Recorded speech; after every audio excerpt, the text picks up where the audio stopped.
like to officially call the scheduled Planning and Traffic Commission meeting to order on July the 27th of 2017.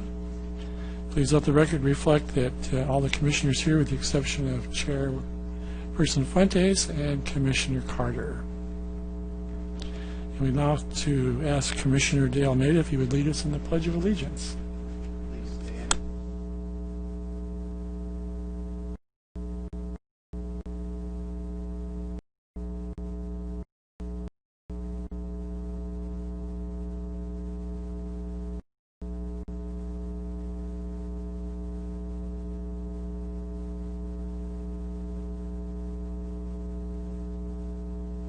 Since we have no one for public comments, I guess we'll move on past that item.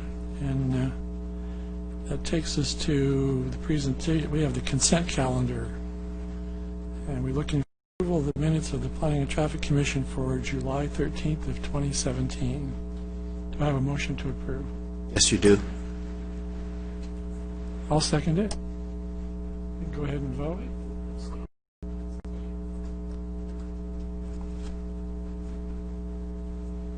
And the minutes are accepted. Thank you. Now we move on to discussion items on traffic engineering basics. Yes, I'd like to introduce Dave Rogers, our traffic manager, for this evening's presentation. Thank you, Gail. Vice Chair, Commission member. Mark, this will sound like deja vu all over again for you. As part of your, what I'll call your educational series, we're starting off tonight with an item which I'll kind of characterize as Traffic Engineering 101. Basically what it is this is the kind of stuff we deal with on a day-to-day basis. And part of the attachment to the report is our most recently updated frequently asked questions. I had commentary from the people upstairs who were going to post this, and they say, no, frequently asked questions is supposed to have like one-line answers. So unfortunately, traffic engineering doesn't operate in one-line answers. We have to explain things sometimes where we say no quite often, and as a result, we think we need to have a fairly clear explanation as to what we're doing and why we're doing it. I'm not going to go and read them all to you in any way, shape, or form. In many ways, this is a reference document for you. I would hope that you take some time when you get an opportunity to kind of look them over, and certainly if you have any questions tonight, if you've had a chance to look them over, if you have any questions about kind of the specifics of some of these things. I also included in here just some of the things that you will be looking at. We talked last time about how the council is going to assign some additional studies for you to look at. Unfortunately, the council item isn't going until their next meeting, which is the first meeting in August, so we still to this moment do not have kind of a definitive list of items for you to study. My goal for the next time we meet is to have that complete list and a schedule for you to kind of understand where we're at, and it will include the additional educational items that we've been kind of discussing here previously, and some of the ones we listed in the last item. So to give you an idea of kind of how we want to proceed going forward with that. So that information, again, will come as part of your next item. In terms of how you'd like to proceed tonight, it's kind of up to you. I almost wanted to leave it kind of an open opportunity for you to ask me any questions. If I haven't answered something in here that you think is important or worth knowing about in this very specific topic, I'd be happy to either answer them or take notes or get something back to you at a next meeting or some sort of a follow-up. So with that, I just kind of want to turn it over to the Commission as a whole and see if you have any thoughts, comments, or questions of staff. I don't know if you know this answer. I know they were talking, or they approved hiring I think they're doing a parking control officer. I think it was part of whatever that position is, but they're going to primarily focus on traffic control or traffic enforcement. Do you know if that has happened or when that's going to happen? Or the answer is yes. As part of this new fiscal year budget, which we are currently in, the council authorized the Sheriff's Department to hire a full-time community service officer who will be dedicated as much as humanly possible to parking enforcement. One of the items we will be bringing back to you as part of the educational series and/or something that the council will assign to you is kind of an in-depth review of parking and the parking issues that the city faces on a regular basis. And one of the things we will obviously bring up is the fact that the council felt it was important enough, or an important enough issue for the community as a whole, to actually hire a full-time individual through the Sheriff's Department to help us with those issues, not only to address comments and concerns that are specific ones that come up, but also to touch on what we have kind of characterized as parking hotspots, areas that seem to have recurring issues with parking, and that individual will be asked to go to those areas on a regular part of their patrols that they're doing, with the idea of kind of keeping the parking issues to a minimum wherever possible. So I think it was an excellent move by the council. I think the need was there, and certainly the community expressed a great interest in having that. Do we know approximately when they might be up and running? That's a good question. I cannot recall if Lieutenant Valentine gave us a specific time frame. I know he said they had thrown it open to the Sheriff's Department as a whole to see if somebody wanted to transfer in. If not, then I know he mentioned that they would have to go through a recruitment process. I do not know specifically where we are at on that. I mean, conceivably a couple months or something. I would hope that it would be, something like that. yeah, it's relatively soon. Obviously, the need is there, and the council is anxious to get them out there and started. And certainly the sheriff, or excuse me, Lieutenant Valentine is very much aware of the desire to get someone on board and out there helping the community. Okay, good, thanks.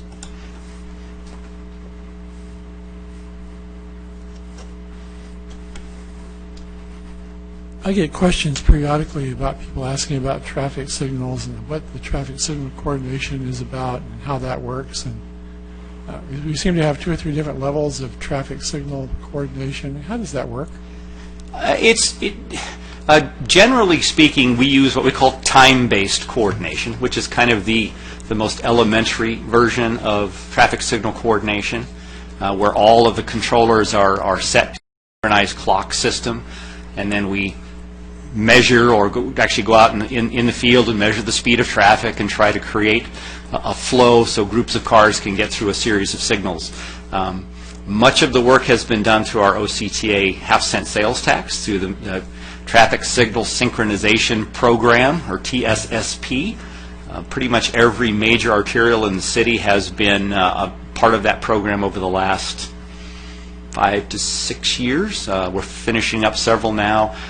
Part of what happens with that, there's an implementation phase, and then for 2 years after, the consultants that were hired to do the program do what they call floating car analysis. So once a month they go out and do runs on that street during the peak periods or whenever there's coordination, and make fine-tuning adjustments as they go along. So that is what we generally use currently. There are other technologies. We're actually being kind of guided by OCTA towards more advanced technologies, technologies that would allow timing to adapt to the conditions at locations, as opposed to being just a purely time-based one. So that's kind of the next iteration that you're going to see with traffic signal timing and coordination.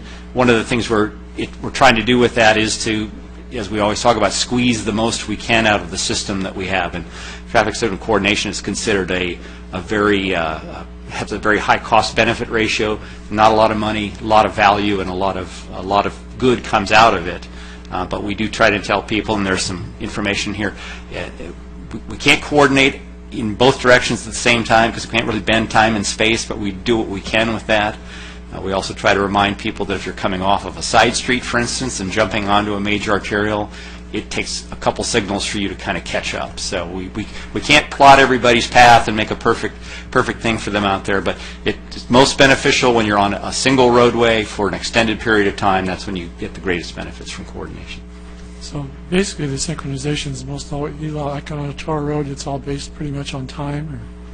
We have blocks of time in which it's coordinated in a certain way. You get the AM peak hour, the PM peak hour. El Toro Road is actually our next project that we're going to do, and one of the things we're doing now is we're not only coordinating in the AM peak, we're coordinating in the midday peak, the PM peak, Saturdays, and even Sundays in some cases. About the only time we aren't coordinating these days is at night, late at night, when the signals run in what we call a free mode, where they just kind of respond to traffic around them. But in order to get more benefit, the additional coordination is being added as part of all the programs that we're doing now. We're doing the same thing on Bake Parkway and some of the other streets that are really busy. Bake Parkway finished not long ago. It's in the maintenance phase now.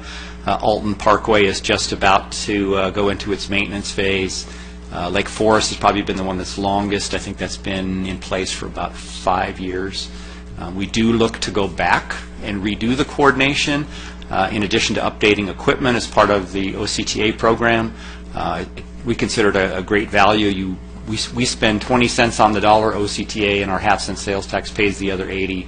We get modern equipment upgrades as well as brand new timing. So it's we continue to go to that program as often as we can. You can't every street you have to wait at least 3 years for going back again. So we have a schedule out there where we're going to keep an eye on it and put in new applications all the time to keep our coordination as up to date as possible.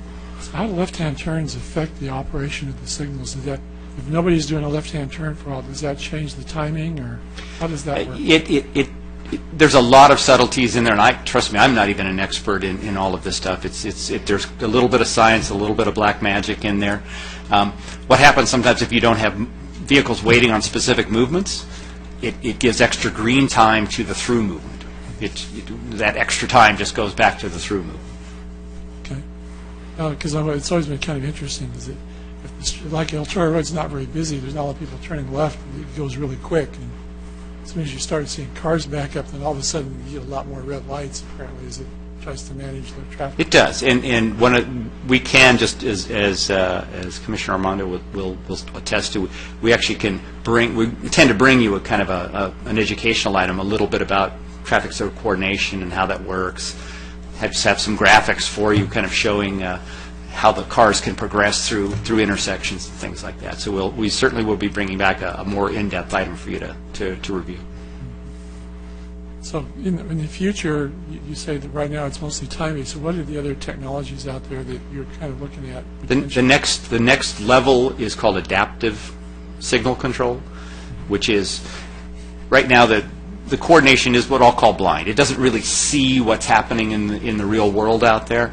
Adaptive signal control will actually look at the actual traffic occurring at an individual intersection, and if it sees a change or an ability to perhaps steal a little bit of time from a left turn or a side street that isn't, and give it to a movement that appears to have more traffic, that ability to adapt into the real world conditions is the next iteration or the next level of technology that we're being asked to move towards. Very interesting. Thank you. Appreciate it. Are all the intersections all the intersections in the city, how are they triggered? Is it by weight? Is it by metal on the car? If someone's riding a motorcycle and comes up to an intersection and you wait through certainly not me, but somebody that I've heard of, you're waiting through 3 signals and 3 phases, and you see people and it turning and everything, but you're not turning, and so one has to be careful and go ahead and run it and all that stuff. What is it that triggers that? Is it metal? Is it weight? Is it what? There are 3 different technologies that the city has currently. The oldest standard in there is what we call loop detection. You see the round cuts in the street. That is picking up metal or something to disrupt the magnetic field. So if something metallic object crosses that space, it disrupts the magnetic field. It tells the computer and the thing, oh, there's something over there. We assume it's a car or a motorcycle. That's the vast majority of it. We have a couple locations where we have video detection. Looks like cameras up on that. That is simply using a video signal to see a vehicle, a car, or a bicycle, whatever. The more recent technology and what is now our new standard is a radar-based system. Immune to the cameras can sometimes be, if you have foggy conditions or rainy conditions, the lens gets dirty, it can affect your ability to detect vehicles. Our newest technology is radar-based, and it's basically immune to all of those types of issues that are out there. And that is our new standard, so any new traffic signals that go in, any major retrofits will be using that radar-based technology. And you can tell that out there in the world you'll see kind of a flat panel white flat panel on some of the poles. The latest example is Glen Ranch and Saddleback Road. If you went up there, you can see that as an example of our latest technology. So can that be, so for instance, if there's a certain, side street signal that just doesn't phase when, like, say, a motorcycle goes on it, can that be adjusted to make it more sensitive, or is... Yes, exactly. Okay. There literally is a scale on what we call the detector card, which is what the signal is, goes from, 0 to 10, and we can adjust that accordingly. Okay. Yeah. So if somebody complained to us, say, hey, I got this motorcycle, I won't go, we can give you the intersection and whatever, and then somebody... Not an uncommon request Okay. to help with, specifically, typically it's motorcycles Right. is the issue. Yeah. Okay.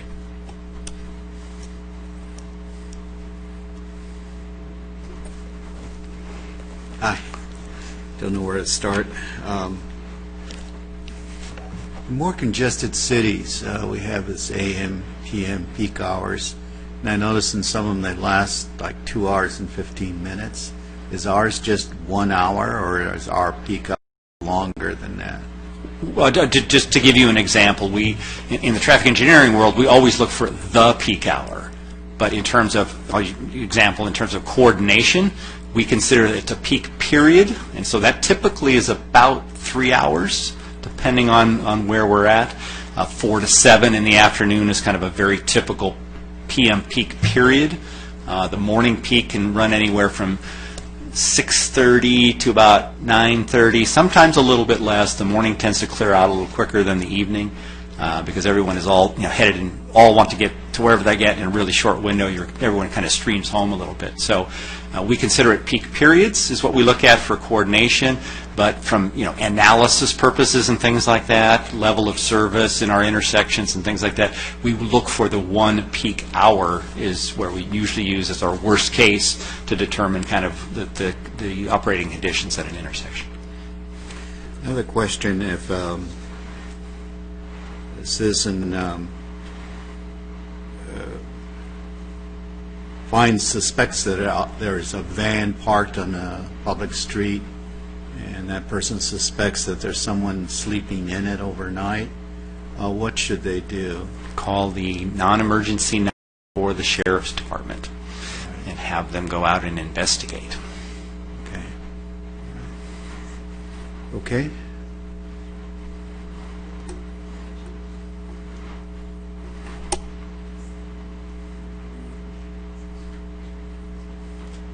I have another question because I'm just trying to understand it. We're using traffic calming in a number of different areas in the city now. I sort of understand the philosophy of how that works, but can you give me a little bit more detail of the strategy behind the traffic calming and why we use that strategy over other things sometimes? We have used it. The latest and most obvious example, if you're familiar with Saddleback Road, was a major attempt at traffic calming. Traffic calming basically has two primary goals. If you're experiencing traffic that is going through an area that isn't related to that area, one of the goals of traffic calming is to try and dissuade them from doing that. The second major goal of traffic calming is anyone who is still using that street to try and moderate what they're doing and get them into what we consider to be a reasonable behavior, and, well, more people driving in a more reasonable manner. Those are kind of the two primary goals of traffic calming. Saddleback Ranch Road, we know anecdotally that there are people that aren't taking it anymore. We've had conversations with individuals telling us that they don't see as many vehicles as they used to on that roadway. They also mentioned, ironically, that they don't see a lot of bikes on there, which a lot of the changes we made kind of mid-project was to try and accommodate bikes. So we found that rather ironic that we spent time and money to do that, and now apparently the bikers don't like to use it as much as they used to. But in that case, it was really more about trying to kind of calm the traffic, slow people down, keep them more in a moderate pace. As you know, up there we had areas where we originally had 2 through lanes. We took one away, made it dedicated rights to narrow the lanes down. All of those things, many of those things are talking about the human psyche, and traffic is a lot about that. how people perceive things, how people react when roads narrow or curves come up. A lot of it has to do with what we call driver behavior, and a lot of what we do is trying to tap into the good side of driver behavior and encourage that and discourage the bad behavior.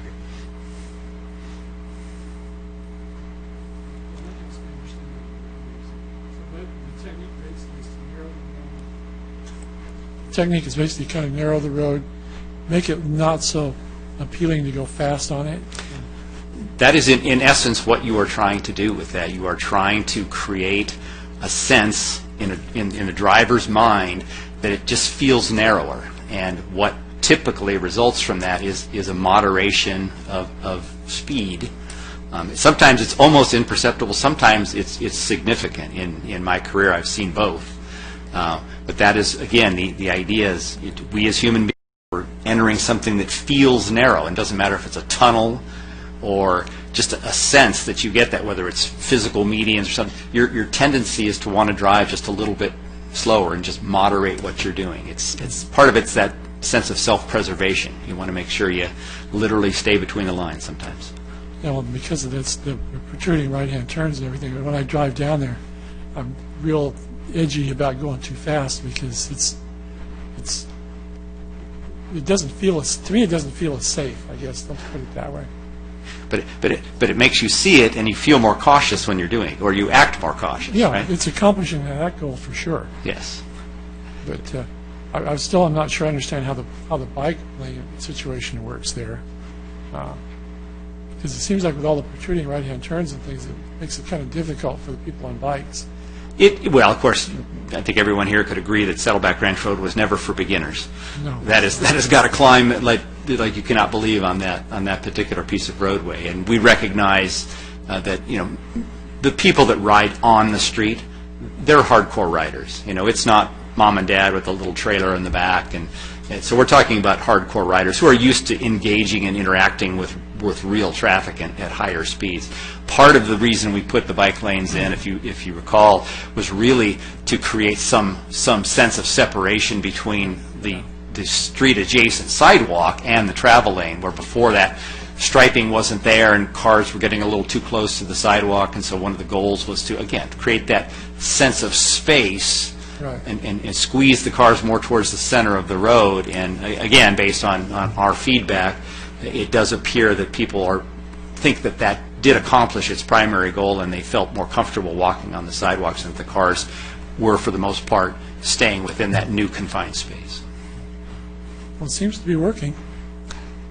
We think so. I mean, we did one of as you're probably aware, that there was one segment of Saddleback Ranch Road where, as a result of the calming, and this is the upper reach where it's a little bit really tight and constrained up there. We had to redo the speed survey for that, and it actually came in a little bit lower, and we actually ended up lowering the speed limit by 5 miles an hour.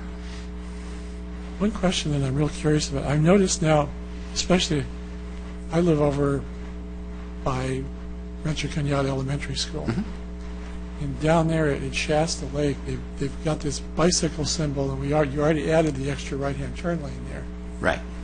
I'm trying to understand how that bicycle symbol works. Does that tell people that the bikers, they have the use of the entire road, or how does that work? Correct. It's known as a sharrow.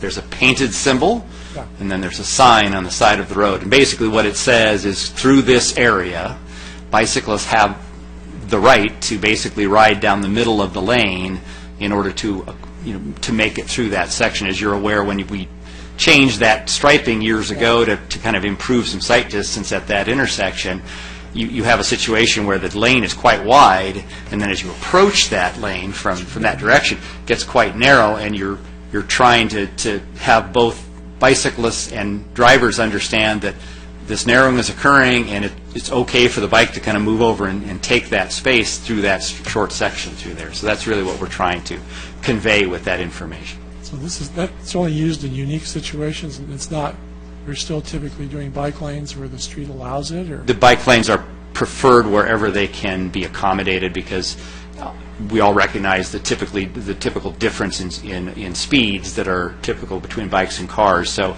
we try not to how do I say this, encourage bikes to go right in front of where the cars would be going, but in specific situations, it's really about recognizing the need to share the road in the truest sense, that you got to give space for the bicyclists here, and in these areas like this, it makes the most sense. Saddleback Ranch Road has a couple of what I'll call narrow points where we've also used that.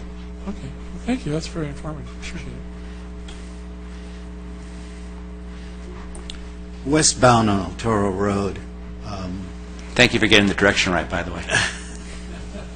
That's a dig at my friends across the aisle over there. woo. I'm trying to stay out of trouble.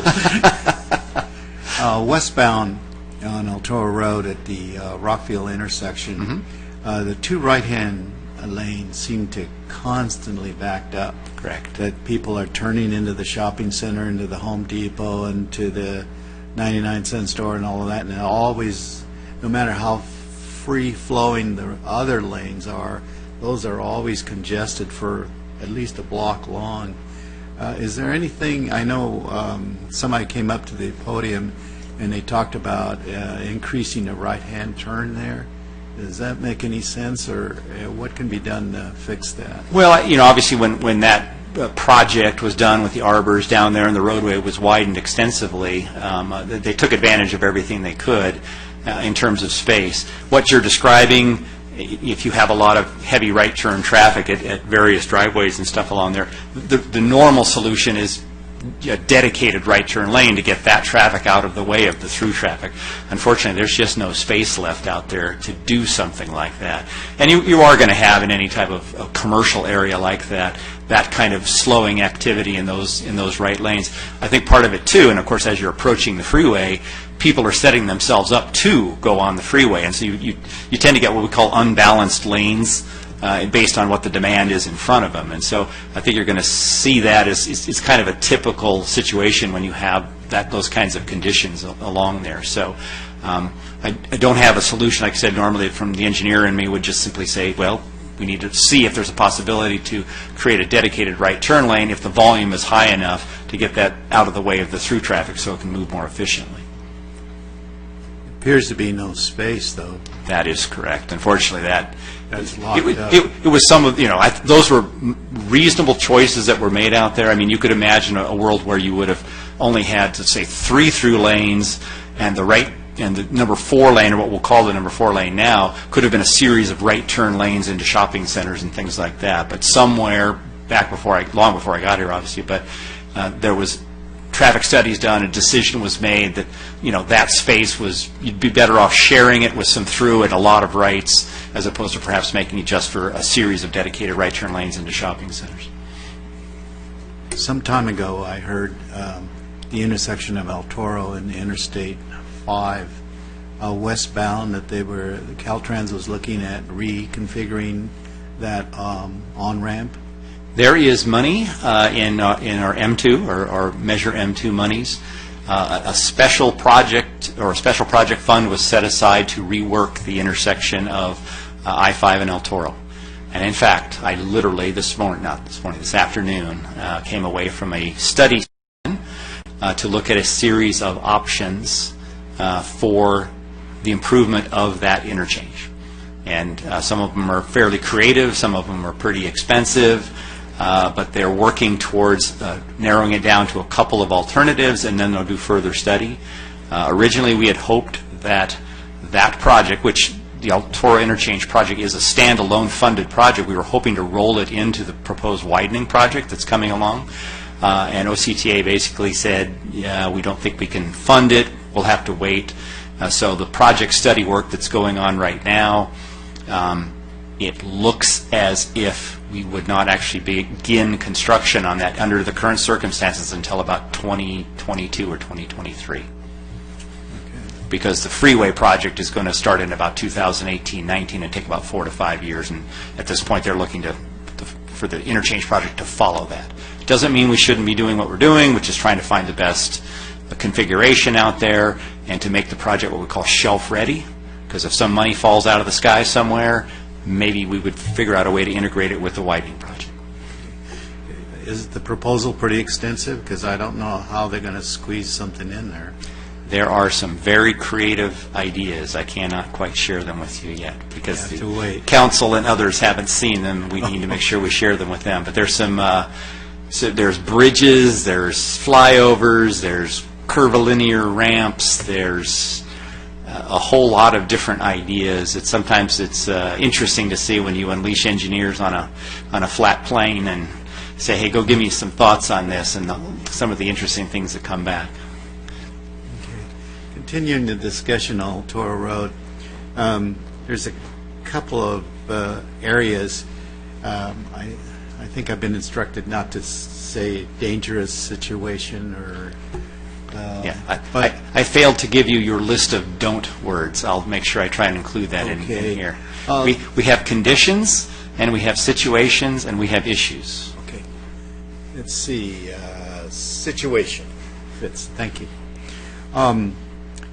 On the left hand, going again westbound on El Toro, as you get to almost approaching the freeway, there's a left turn lane there where you can make a U-turn and go east on El Toro.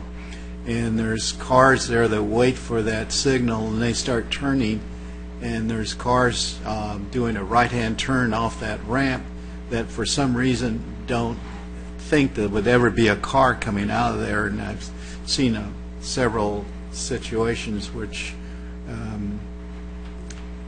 I don't know what to say.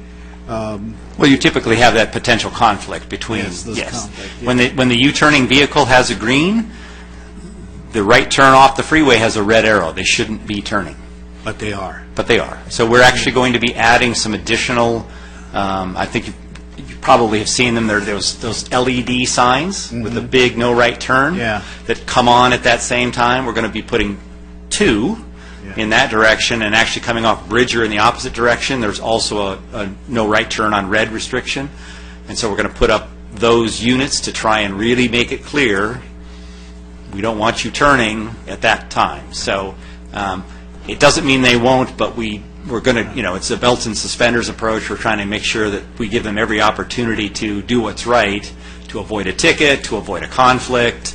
But I agree. You do see a lot of people. What they're doing is they're looking left, Yes. conflicting traffic, and they're not kind of paying attention to some of the stuff over here. So again, we're trying to make it more obvious by having those. There are pretty large signs. There'll be two of them. One kind of what we call a near side here, and one on the far side. So when that U-turn comes on, those extra lights will come on to try and remind them even further that we want you to hold for a reason. And hopefully we'll get better compliance. That's good. It's really necessary because it's almost a steady flow, and almost people just not paying attention. That is one of our difficult there. biggest issues. Moving further east on that same block, where we have the CVS shopping center, you frequently see cars pulling out of that driveway. Now, I don't know the width of El Toro there. The westbound is 5 lanes. Yeah, I think it is fine. About 5 lanes. Yeah. You'll see cars just go absolutely perpendicular to 4 of those lanes so that they can get on the left-hand turn.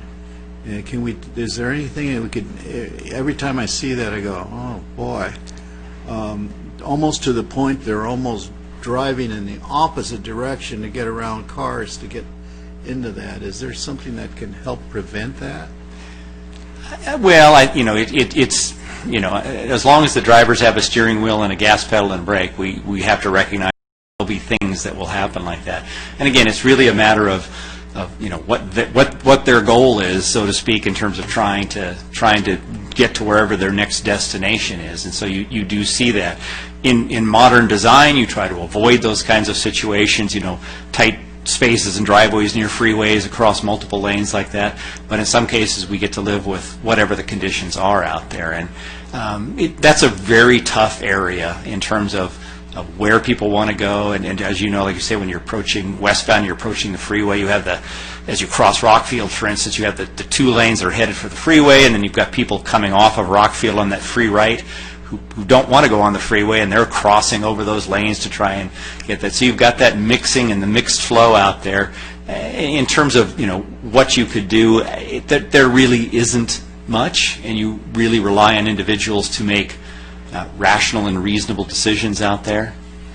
Most of the time they do. Some of the times they don't. And if that's the case, we tend to live with whatever the consequences are. If there was something specific that was happening out there, if we saw a serious collision pattern or trend, then we might look to do something. And it's certainly something we can look at as part of our collision review in terms of whether or not we have anything like that occurring there. Okay, moving east on Toro Road, at the intersection of Muirlands, there is a left-hand turn and a right-hand turn. And people making a U-turn on that left-hand turn are sometimes in conflict with people making right-hand turns. And it's hard to actually, I experienced that myself, and you experience it and then you go, I wonder who actually had the right-of-way there. You go, oh, that was close. What's happening and how can that be improved? Well, if you had, not dissimilar to the discussion we had about the freeway ramp, Yeah. if you had an area that had a significant, and I mean a significant number of U-turns, you could start to consider some sort of a traffic signal modification similar to that. But generally speaking, if it's the random car here and there, again, it's really about drivers paying attention to what's going on out there in the real world, recognize yes, the left turn lane is on, but you could also expect U-turns. Again, some of it has just to do with people just not paying attention, or in congested areas, of course, everyone's always in a little bit of a hurry, a little bit anxious to try and complete a turn ahead of some group of cars, and so you get some of that occurring. But in terms of, would we consider some sort of a restriction or a modification, honestly, only if you had something that was approaching what you have there at El Toro and the off-ramp, where it's almost 100% U-turns, and then you would need to put that restriction. I've used it one time on an intersection on a street because there was a driveway that was so popular for this particular shopping center. So if you turn left, it would take you 3 miles to come around and find it, but if you crack the U-turn, you're right in that shopping center. So that was an instance where it's probably 70% of the cars would make that U-turn. Finally felt we had a situation where we had too many conflicts, and we did finally modify the signal kind of similar to what you have at that ramp. But it really needs that kind of number before you consider some sort of an actual restriction. Well, and just like you were saying, I mean, we do have a restriction, and that's called the vehicle code. Correct. So when somebody has a green arrow, they have the right-of-way to make a U-turn, and somebody making a right turn on a red light has to yield to all the traffic. Must yield to all conflicting traffic. Correct. So, Right. I mean, we do have that restriction, and it's the vehicle code. So, again, but again, if it's a situation like that, you can restrict the right turn on red or whatever you have to do. We as Commissioner Armando has pointed out, that's obviously the fallback much of the time is, you know what you're supposed to do. You're either choosing to do something differently or forgetting what you're supposed to do out there as a driver. And how do I say this? That's why we have the Sheriff's Department, in case we have a little bit of that going on. Do you have any idea, any speculation on what traffic impacts we might experience in the coming years from the Broadcom project in Irvine? We have, the Irvine has its own traffic model. Again, we have an educational topic that'll talk to you a little bit about how those models work, how they interact. They have accounted for that in their model, and it also is accounted for in our model. My belief, if you ever, and we've tried to give you some presentation material on it, you could see what we call the trip distribution. From a particular project, you see how it comes in and goes away. Obviously, the further away you get, the lesser the impact on the streets. In terms of the location of that property and its connectivity to streets and roads within Lake Forest, we do not expect it to have a significant impact in and of itself on any of our streets here in Lake Forest. Okay. Maybe other than lunchtime? Well, if they're all coming to the gateway, of course, that's what we really Well, want. I don't see a demand, if you look at the distribution where they are, I don't see much. Yeah, there's obviously things, and my guess is Broadcom will be like a Google or somebody else. They probably have way better food on site than any of us could probably buy in the nicest restaurants around here. They probably treat their employees really well. So I'm guessing a lot of them will just stay put. You have any more questions? Or?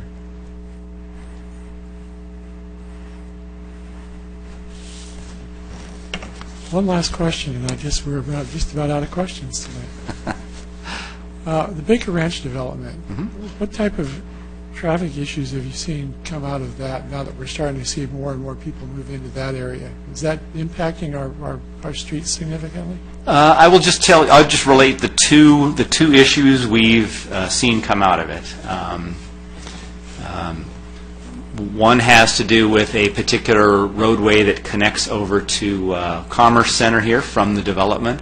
We've had some concerns expressed by some residents on that residential street that they're concerned about some people using it as a way to get to and from the major roads instead of the Catalina Monarch Loop or the, help me wrong, what's the other street that comes off Big? Dimension, right? Dimension. So that's one area of concern that we'll have to keep following up on. The other one that we saw was actually over on Rancho Parkway, where we have some large multifamily developments, and individuals were crossing Rancho Parkway for two purposes. One, sometimes we were parking vehicles overnight in the parking lot of our park there, which we've dealt with. The other are just residents of that complex that are crossing to go to the park. We've received a few, not complaints, a few concerns about pedestrians and crossing that particular roadway, so we put up a couple of signs kind of warning people that there's potential pedestrian crossings in the area.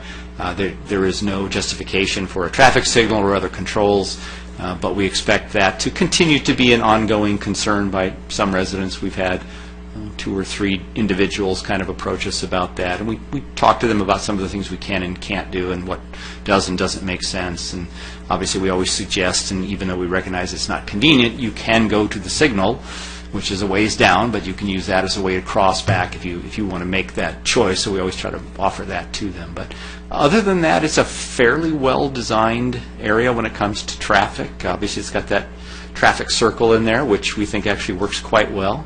The interior streets are relatively short in most cases, so you're not going to get up a lot of speed. The neighborhoods are fairly compact, so the volumes aren't particularly high. So overall, we think it's a pretty well-designed area and probably shouldn't result in too many concerns. So we're not seeing a huge increase in traffic down Big Parkway or down Alton at this point? Nothing beyond what we were obviously anticipating with our traffic models. And if you've driven on Alton in our edge of the town here, it's actually a pretty quiet road. Every time I've been on it, there hasn't been a huge amount of traffic on there. Yeah, I more think on Big Parkway, but yeah, Big Parkway obviously has more areas and more things that distribute towards it. Alton, it's a 6-lane arterial with volume probably closer to what you could get from a 2-lane roadway. So its traffic flows very freely on Alton. Obviously, we do expect it to pick up with future development, but overall, I'm expecting that road actually to have probably well below its capacity, even at build-up. I was just going to add to your comment. So obviously, Alton Parkway, as well as the other major roads in the area, were part of a backbone circulation system first envisioned in the county in the early 1980s, and so it was a regional road system, and so those major roadways we refer to as the backbone infrastructure. And so ultimate development of the Baker Ranch was always assumed in all of the county traffic models. It was all zoned for business park. So it was in 2008 when the city made the change in the land use designation to residential. There were extensive traffic studies, and actually the first thing we did before we considered all those changes that were part of the OSA was we had the developers build the city's traffic model, because we didn't have one at that point in time. So that's where Lifton was born, and the traffic program, and so all of the traffic, the conversion from business park to residential, part of very thorough programmatic environmental study starting, in the 2000s with the development of the property. Well, it appears to be. I have one more question. Northbound on Muirlands, at Aspen, the entrance to Forest Gardens. Yes. Free right-hand turns are prohibited on the light, and if you observe there, the ratio is about 1 to 5 cars turning right for any one car lined up to turn left, and the residents there can't really understand why they can't turn right on a red light. I've seen that. I'm not 100% sure what the thinking was behind it. If the residents, perhaps as a whole, would like to send us an email or go through our ALF system, I'd be happy to give it a more thorough look. Right, thank you.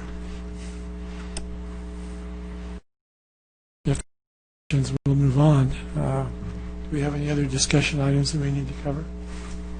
If not, we'll go to director's comments. Or, excuse me, city attorney comments. Sorry. No comment. Director comments? No comments this evening. Okay. Commissioners, do you have anything to say? Thanks for the info, Dave. I'm glad we're finally getting started. It's interesting, and I guess most people think they know traffic because they're in it every day, but I see it as very complicated, so I look forward to it. I would agree. Thank you very much for your presentation and answering all of our crazy questions. And we'll probably have more as it goes on, but we appreciate your help, and thank you to staff for setting this up for us. If there's no other things to do, we'll adjourn the meeting.